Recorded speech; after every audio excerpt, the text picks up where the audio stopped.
Welcome to this week's sermon from Heights Worship Center. We believe God has something for you today. We hope this message encourages and inspires you. And good morning, church.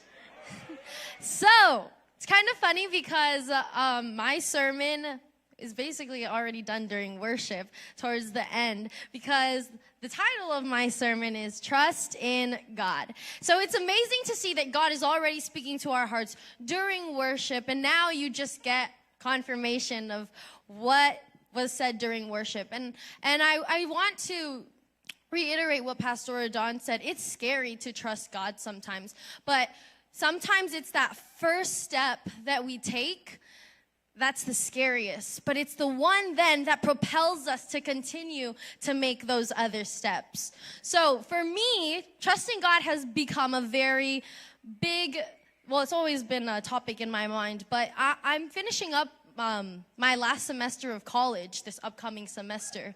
And so with that comes a lot of I'm supposed to go into the real world and get a real job and with people, and then there's all these other things about just as you get older, you start thinking, oh my gosh, I might have to move out of my parents' house soon, which they would never unless I was ready to move out. But all of a sudden, all of these things where I didn't have to think about before, and I trusted in God. I trusted in God to provide because I didn't need much provision. I got my provision from my parents, and now that's slowly coming to an end, it's like, trusting God becomes a new reality. And so in the very beginning of the year, I was praying and asking God for a verse that he would give me that would get me through the rest of this year. And he led me to Proverbs chapter 16, verse 9. And I'm going to read it first in the New Living Translation. It says, "We can make our plans, but the Lord determines our steps." And so this has been my verse from the very beginning. Literally before January, I was praying and asking God, Lord, give me a word for 2023. What do I need to know going into 2023? And this was the verse. And I was like, okay, I already do that. I trust God. I trust in God for all my needs, everything. I trust in him. But trusting in God soon became a smaller and smaller thing.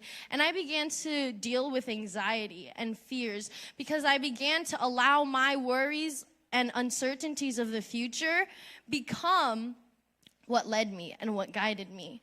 And that led me into a spiral, honestly. And it's been a few months of me really, truly understanding what it means to trust in the Lord. And I'm going to give you guys this same verse, but in the Passion Translation. And it says, "Within your heart, you can make plans for your future, but the Lord chooses the steps you take to get there." So for those of you who may not know, I am an aspiring teacher. I'm currently, I'm about to graduate with a liberal studies degree with my teaching credential. And with that, I didn't understand how much work was going to be involved in that. I just thought, teachers, you see all the TikToks, you see all the Instagram reels. Everyone who seems to want to be a teacher is carefree in life. So I immediately assumed, therefore I will be carefree throughout the time. It's a lie, okay? They lie to you when they say that being a teacher is easy, because they're like, you just play with kids all day. Yeah, but for me, it was going to school all the way in Costa Mesa as a commuter. So my commute alone is 40 minutes to an hour. And then on top of that, I'm student teaching. If you don't know what that is, it's basically my internship. I go to the classroom, I am with the teacher, with the kids, I'm helping them out. And then after I student teach, I go back to my school to learn for myself. And it was very tiring, it was very draining and very hard. And all of a sudden, God was showing me, do you really trust me to be your strength? Because throughout my whole life, I've never struggled with school. I've never felt like school was something that was difficult for me. And all of a sudden, I feel like I'm drowning in schoolwork because I have schoolwork on top of ministry, on top of things that I have to do at home, on top of my personal life. It was just one thing on top of another. And I had to ask myself, God, what does it mean to really trust you? And so for my sermon today, I'm going to walk you through what God has been teaching me and is still teaching me, because there are still moments where I do get anxious and I do get afraid. But now I know that God has given me the tools to combat that fear, to combat that worry and that anxiety, and instead replace it with trust. So let's go to the very beginning. What is trust? If you look it up on the dictionary or on the web, it says, believe in the reliability, truth, ability, or strength of. We're going to go on to the next slide, Leanne. A beautiful, lovely chair that all of you are currently sitting on. None of you took the time to check to make sure that that chair was going to hold your weight. You just sat. And if it broke, that's unfortunate, but it didn't, right? Never in your life have you ever had to check a chair screw by screw to trust that it would hold you. So if we trust so much in a chair, why don't we have that much trust in God? The God who holds the universe in his hands. The God who says, I know you, I love you, I see you, I care about you. Like what Pastor John was saying during worship, I am for you. But he seems to be the person that we question the most once hard things come, once difficulties come, once uncertainty comes. We don't ask, why am I facing this? We ask, why God? Why would you allow this to happen to me? Why am I feeling this way? I thought that I'm not supposed to feel this way, and if I do, it's wrong of me. So trust. We all trust the chair. So how do we know that we can trust God? Number one, he is good, and his plans for you are good. This was something that I really had to wrestle with because I was afraid. I began to question the dreams that I had for so long of becoming a teacher. Are they really worth what I'm going through right now? Like, I kind of want to quit, God. And then it came to turn in this test called the Cal TPA. I'm being very, very, very vulnerable with all of you. Came the time to turn in this test that I worked on for a really long time. I prayed over it. I prayed and I said, God, be with the person who grades this. Let me pass, because if I don't pass, I don't know what I'm going to do. And I have never not passed the test. And so to turn in this test and to get an email a few weeks later and see that I did not pass, it hurt. And there I sat. No, we're not crying. There I sat, questioning and asking myself, am I sure God wants me to, maybe this is God trying to redirect me and tell me that I'm not meant to be a teacher. Maybe I'm not good enough to be a teacher. Maybe I was just fooled this whole time into thinking that what I thought was my calling wasn't actually my calling. But no, see, I did wrestle with that for a really long time. But then God reminded me of the verse, Proverbs 16:9. You don't have to go back, Leanne. But it says, within your heart, you can make plans for your future, but the Lord chooses the steps that you take to get there. That means, in my mind, am I planning to be a teacher? Yes. Was not passing that test part of my plan? Absolutely not. But what can I do in that situation? Trust God. And in that moment, I did not trust God. But now, I am going to say, and I continue to remind myself, even in the uncertainty, even in the unknowns, even when I'm confused and I don't get it, because everyone else around me says, you are a teacher. You're an amazing teacher. You have a calling. You have a gift of teaching. And then one roadblock comes away, and I throw that. That shows where my trust really lies. And so, I continue to Romans 8:28. It says, and we know that God causes everything to work together for the good of those who love God and are called according to his purpose. And then in Jeremiah 29:11, for I know the plans I have for you, plans for a future and for a hope. And so even in the moments where we feel like we are not enough, like you are not enough, like everything around you is going wrong, you can still choose to have blind faith and trust that God is going to be who he says he is going to be, and that is good. Nothing short of it, and that's all he will ever be. Good. To you, to your family, to your children, even when your kids seem like they are far away from God, not wanting to come to church, he's still good. Even when things at work seem bad, he's still good. Even in your mind, when there's a constant battle going on, he's still good. So, the next point is he's faithful. And we see that all throughout the Bible. God promises to Abraham and Sarah that he will give them a son, and they laugh and say, God, you're crazy because we're old. There's no way that's happening. And then what happens? Isaac. And then we see in the Bible that God promises Joseph all of these crazy, far-out dreams from the time when he was like a teenager, basically. He gives him these dreams, and Joseph goes out and tells everybody, and everybody's like, you're funny. Because we're definitely not, his brothers were saying, we're definitely not going to bow down to our youngest brother, who we all hate. But then, years pass, and what happens? They go to him when they need food. They respond to him because he's in a position of power and authority.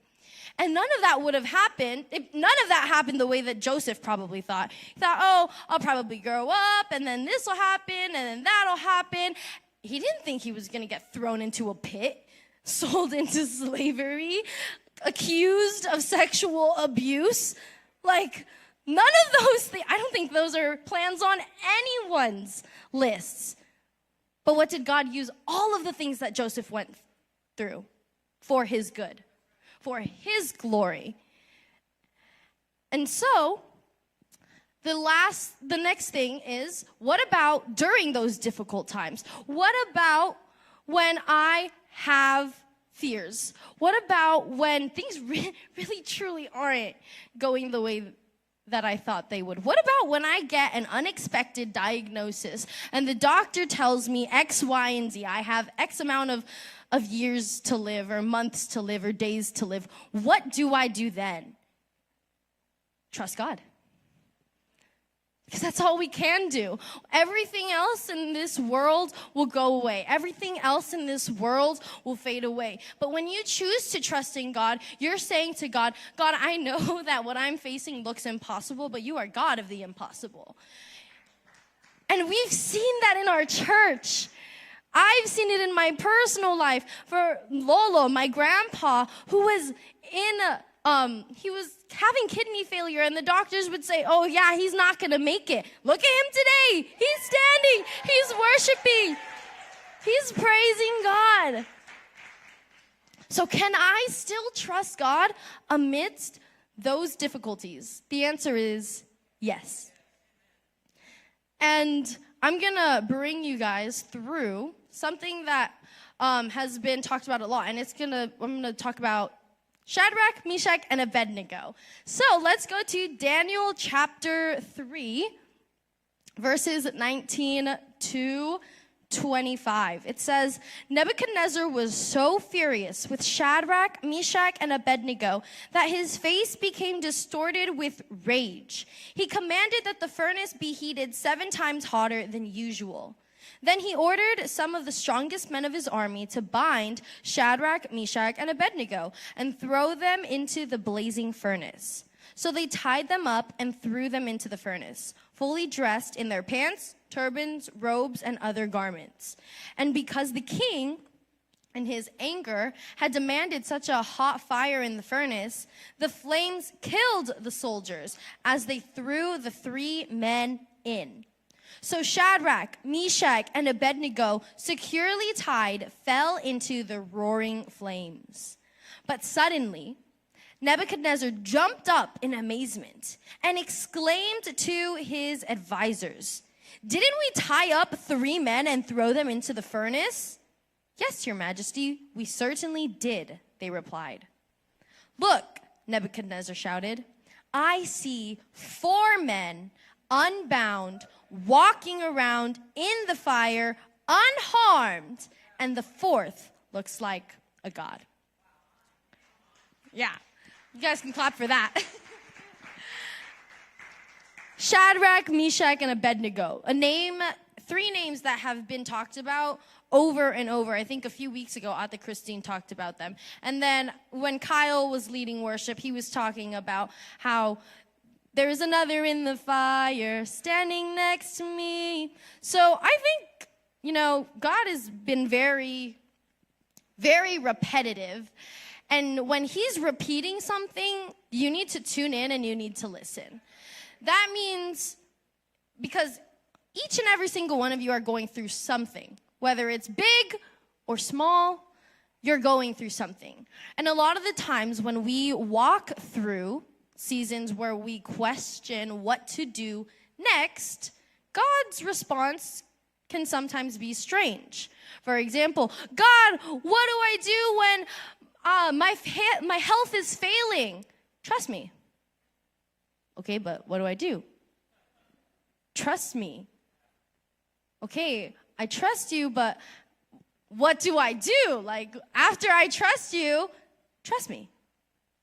Sometimes trusting God trusting in him is the only answer he will give to you. And that was the answer he kept giving to me. And I'm going to share with you guys a little bit about that later. So from Shadrach, Meshach, and Abednego, we can learn a few things. Number 1, they chose to honor God despite what everyone around them was doing. And we see this in the Bible when, Leanna, I think you can go to the next one. In Daniel chapter 1, verse 8, 12, and I think I went all the way to 14.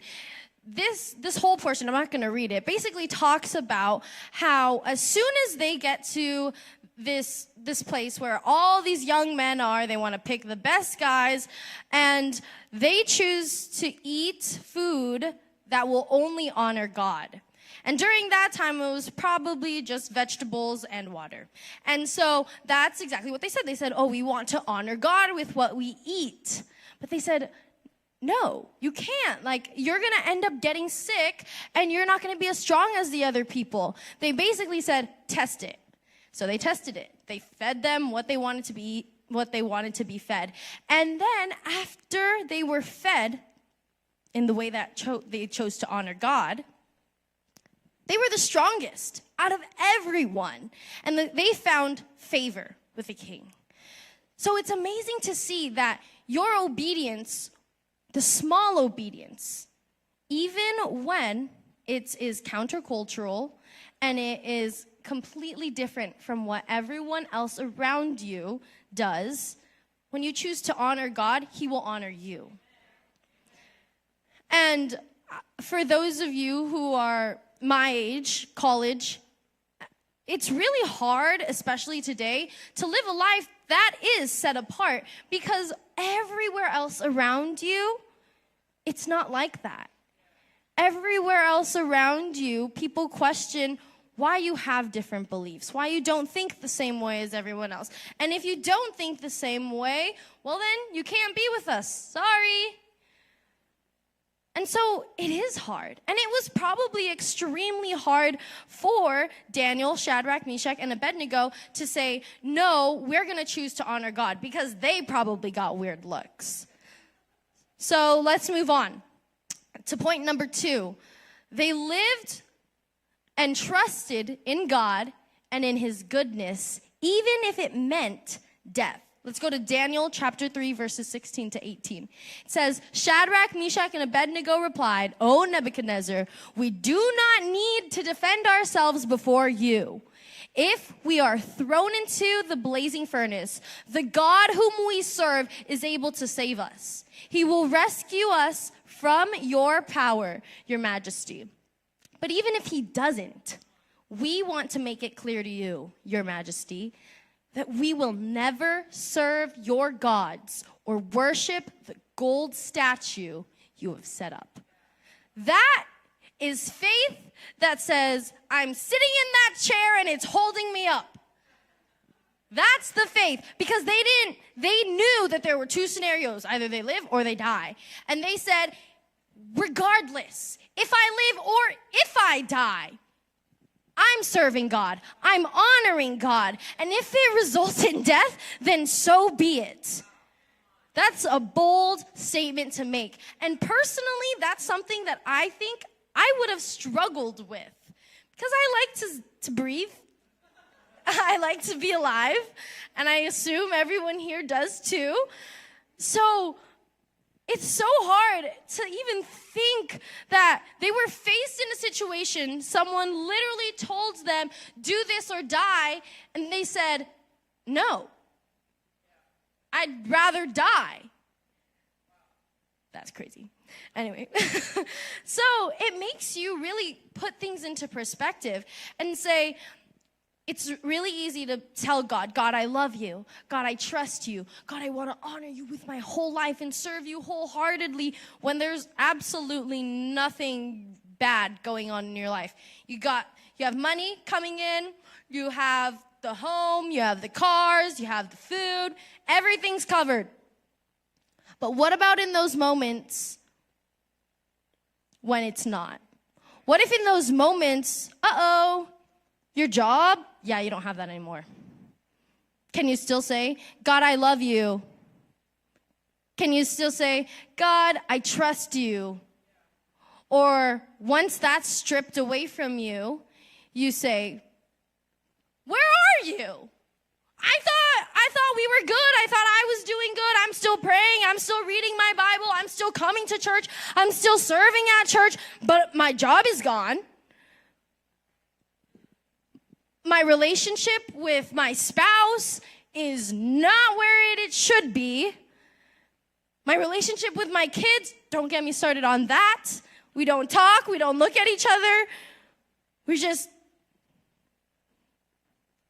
What do we do in those situations? I'm going to give you the answer. Trust God. And it was the answer that I hated for so long. But that's really the only answer. And you know, the funny thing is that when we go through difficult things, the Bible actually talks about trials a lot. And I didn't realize that until I was going through all this uncertainty and fear and unknown things. And I was like, oh God, what do I do? What do I do? Let's read. Let's go to James chapter 1, verses 2 to 4. This has been a verse that I have been holding on to for myself. It says, dear brothers and sisters, when troubles of any kind come your way, consider it an opportunity for great joy. Pause. When I read that, I said, absolutely not. I told God, I said, pure joy. There's no pure joy going on up here, God. In my mind, anything but joy. But let's see why God says, consider it pure joy. He says in verse 3, for you know that when your faith is tested, your endurance has a chance to grow. That means in those moments of difficulty, you have 2 options. 1, lean away from God, tune out God, run away from God. Or 2, lean in closer. And then what? So let's go to verse 4. It says, so let it grow. For when your endurance is fully developed, you will be perfect and complete, needing nothing. So in James chapter 1, we learn during troubles, count it joy because God is going to grow you from whatever you are experiencing. Now let's move on to another verse that talks about troubles again. So 1 Peter 1:6-7. Oh, wouldn't you be just so glad to know? So be truly glad. Be truly glad. There is wonderful joy ahead, even though you must endure many trials for a little while. It might seem more than a little while. It might seem like forever. These trials will show that your faith is genuine. It is being tested as fire tests and purifies gold. Though your faith is far more precious than mere gold. So when your faith remains strong through many trials, it will bring you much praise and glory and honor on the day when Jesus Christ is revealed to the whole world. So this is the second time when we see, okay, you're going through a hard situation. What do? Trust God, and in that have joy. Because God is your hope. And again, if we remind ourselves from the very beginning of the sermon, who I said God is, he's good. So, do you see how it's so easy for us to become drowned out by all of the fears and think, okay, so this isn't going well, that isn't going well, my life is going terribly right now, and yada, yada, yada. And then it just becomes a spiral of anxiety, of fear, of worry. And that's where I was because I forgot to remind myself and constantly have it in the forefront of my mind who God is, and that is good. And once I started to get these verses, oh, I can grow from this, I can learn from this, I can experience God in a deeper and more meaningful way. It began to transform the way that I thought about my fears of the future. And then we'll go to this last one. In Psalm 34, verse 4-6, it says, I prayed to the Lord, and he answered me. He freed me from all my fears. Those who look to him for help will be radiant with joy. No shadow of shame will darken their faces. In desperation, I prayed, and the Lord listened. He saved me from all my troubles. Amen. A lot of the times when we face things, like I said, we have two options: to run away from God or run to God. And Psalms 34, 4-6 shows what happens when we choose to run to God. It doesn't say, I called on the Lord, I prayed to God, and he ignored me. It says, I prayed to the Lord, and he answered me. He answered me. But what do you do with that answer? You have to walk in faith. And I think that's the hardest part, because it's also a battlefield within your mind, because just because you know what God said doesn't mean you automatically forget all of the problems that you have. There's a push and a pull of, okay, I want to walk in what God is saying, but I'm afraid. And I don't know if this is really God or if it's me or if it's, but he said this. And he keeps repeating this. But God, are you sure? Like, I need another verse. There's 66 books. Come on. You can give me another one. And then, okay, you need that assurance? Okay, here's the assurance. But are you really sure, God?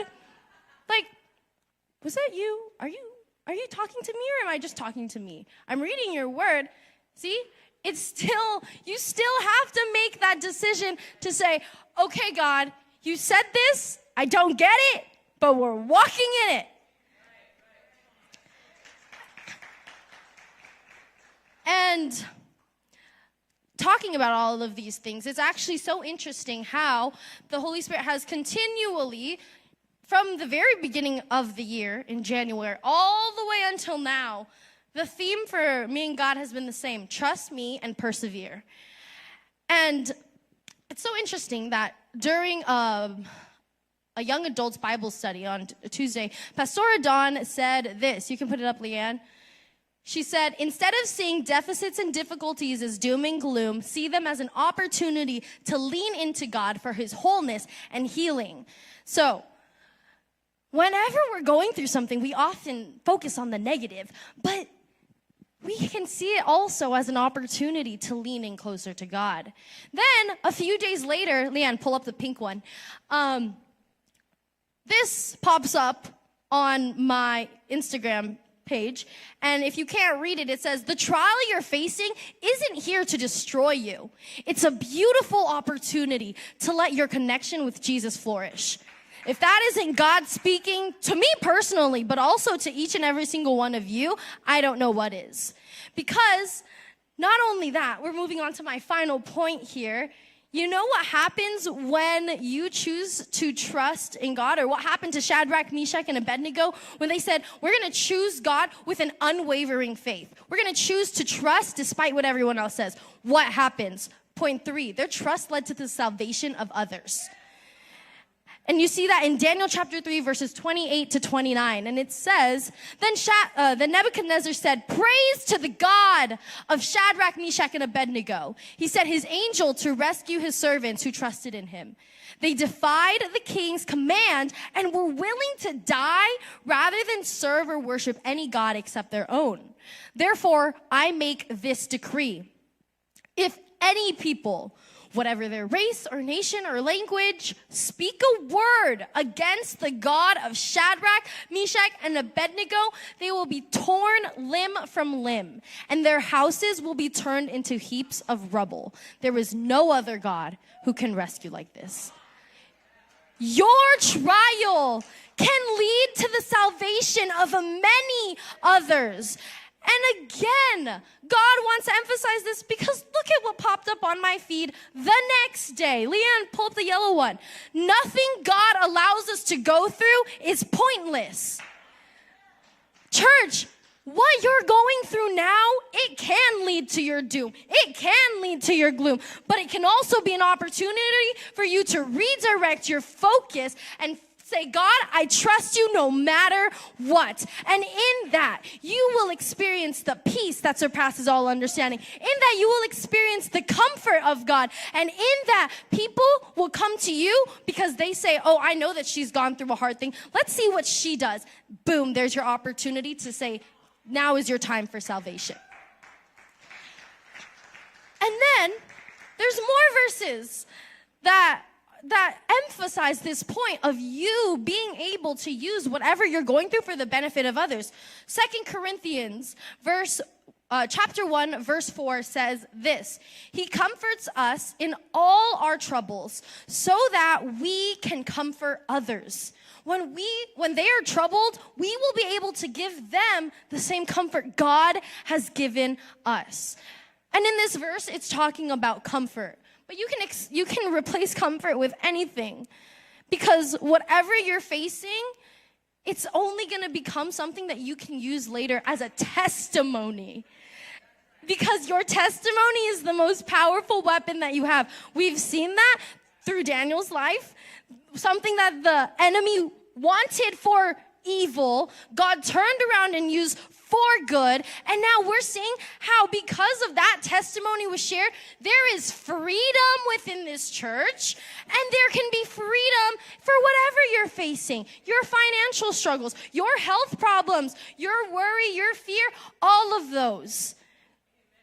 And it becomes your testimony. Revelation chapter 12, verse 11 says, and they have defeated him by the blood of the Lamb and by their testimony. And they did not love their lives so much that they were afraid to die.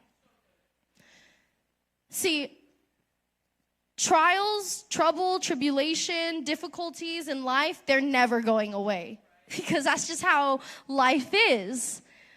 But what does change is your response and the way that you choose to view those problems, the way you choose to view those difficulties. I think God is so funny, because to just completely confirm what I'm preaching about today, while I was doing my devotions yesterday, I stumbled upon this, Job chapter 23, verses 10 to 12. but he knows where I am going. There's Proverbs chapter 16, verse 9 for you. And when he tests me, I will come out as pure as gold. There's James 1, 2-4, and all those other verses. For I have stayed on God's path. I have followed his ways and not turned aside. I have not departed from his commands, but have treasured his words more than daily food. That last part, but I've treasured his words more than daily food. I love how Tita Mina mentioned the fact about being starving, about being hungry. Because again, it's just, everything is meshing this Sunday. Isn't the Holy Spirit awesome? So just to see that when you are going through something, God never forgets about you. Instead, he's constantly trying to show you his goodness, his kindness, his love, his mercy in whatever you're facing. And ultimately, because of Shadrach, Meshach, and Abednego's trust, they learned about who God is in a deeper way. They already trusted God so much that they were willing to say, you know what, God, I choose to follow you even if I'm going to die. But imagine, to their surprise, when it didn't end in death. And so, because of all of that, they were able to experience God deeper.